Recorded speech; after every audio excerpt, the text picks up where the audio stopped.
Let's consider needs-driven innovation. This is the term we used to call the approach that starts with the customer needs, the market needs. By immersing ourselves in the field, in the market, observing customers at work, talking to prospective customers to identify what are their pains, what are their problems, what are their wants, what are their needs. So, an innovator begins such observations and then starts systematically collecting data on these customer needs, wants, and requirements, and ultimately captures it into what might be called a needs statement. Or in some companies and industries, they call it the market requirements document, abbreviated as MRD. And to come up with this MRD, you may have to interview tens of customers, if possible, many more, hundreds, to get a good understanding, solid understanding of what the marketplace needs. This could result in identification of dozens of needs, requirements, or problems, which we are now trying to faithfully capture in a single MRD, which is usually a crisp description of the market requirements. It summarizes the problems of the targeted market segment and the outcomes we expect for this segment. The needs-driven approach has been found to be useful in many cases, for sure, but it also has to be artfully employed, and it may be found lacking in some cases. One of the major problems with this needs-driven approach is what I would call the faster horse problem. What is that? I'm borrowing this term from Henry Ford, who is said to have remarked, "If I had listened to my customers, I would have given them a faster horse." What did he mean? Yeah, sure. Before Ford, customers were used to horse-drawn carriages. And if you asked them what they needed, they would have said, "I wanted a faster horse," because that's what would take them to where they are going faster.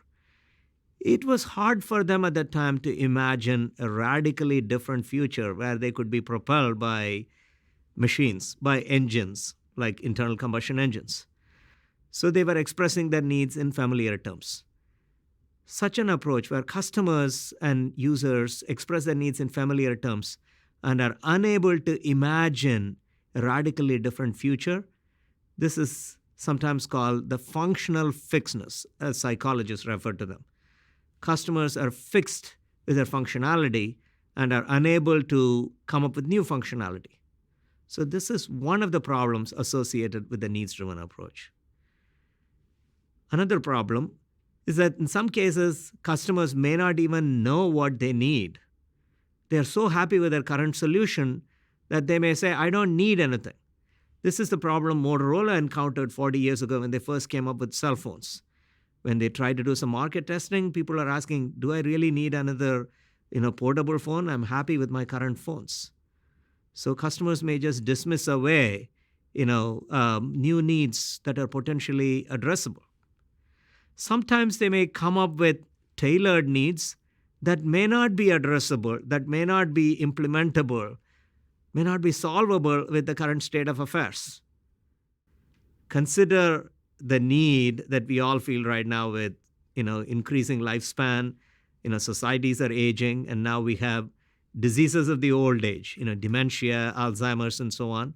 And one of the major societal needs that Alzheimer's should be cured or prevented if possible. It's a universal need.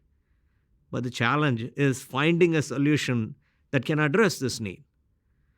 Therefore, innovation approaches that focus mainly on the needs side, that are needs biased, are lopsided.